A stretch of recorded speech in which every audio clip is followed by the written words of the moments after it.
always like to talk to new head coaches because responsibilities change a little bit. What's it been like for you being in that first seat now? Slightly. I literally just tried to order game balls yesterday because I forgot all about it. And they're like 6 to 8 weeks, and I'm like, oh gosh. So really a lot of the administrative stuff sitting in that seat, I had no clue. Coach Presley gave me a lot of responsibility. But until you're really sitting in that seat, you don't realize how lonely that chair can be. So it's been a little bit of a transition, but I'll tell you what, we have a huge support from our community and school. So I'm extremely blessed by Coach, that.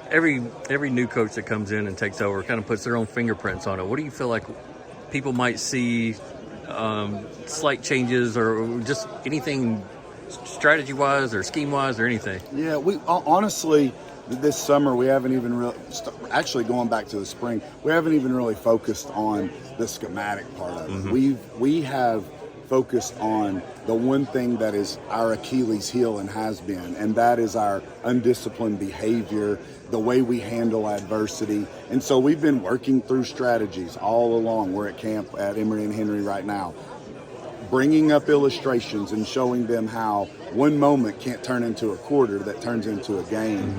And so it's basically instilling in them the positivity that here, we're going to face adversity, and here's how we're going to deal with that without completely crumbling and falling apart. And it's just really been our Achilles heel. You go back, the past couple of years, 2-3 years.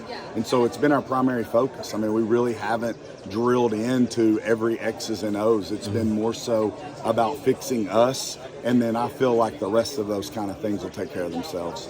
Talking with your players and just hearing how motivated they are to not get to the playoffs, but win a playoff game. And do you feel that? Do you sense that out of this group? Oh, yeah.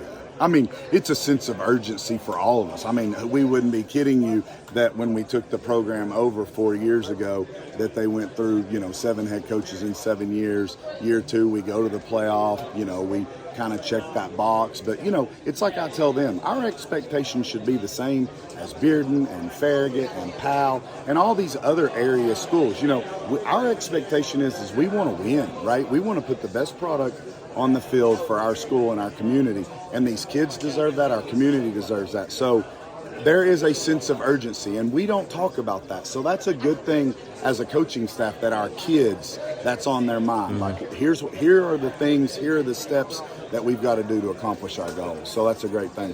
I know we joked around about it when you got hired, but getting stuff in the mail, being Todd Helton, has anything happened since he got into the Hall of Fame, or all this stuff came out about him getting in the Hall of Fame? I just told WBR a second ago. I literally, right before we left the camp, I got a mailing. Congratulations. Can you sign these cards? So I think it's going to be something that constantly happens. I took like 5 questions over there about my name. So my wife will laugh if she sees any of these, because I just say, same name, drastically different bank account. When did that all become a thing for you? What do you mean? Or just the name recognition? Oh, gosh. Really, it actually started in high school. He was at UT when I was obviously in high school, so he was having all that success. I walked through Westtown Mall one time and I had a letter jacket on, right, and it had my name, and some lady followed me down literally Westtown, and I'm looking, and she's like, my grandson would really love your autograph. And I'm like, I'll be more than happy to sign whatever he wants, but it's not worth the paper it's written on. So it's fun. I always try to have fun with it. I said one time maybe we'll get together and we can have some laughs, and I can tell him a lot of stories. The best one is when UT brought, his cookies when he got inducted into the Knoxville Sports Hall of Fame, and the kids peeking in the door wanting to meet Todd Helton, and here I come trotting out, and just to say he was drastically disappointed. Yeah. And just last thing, kind of back to your football team.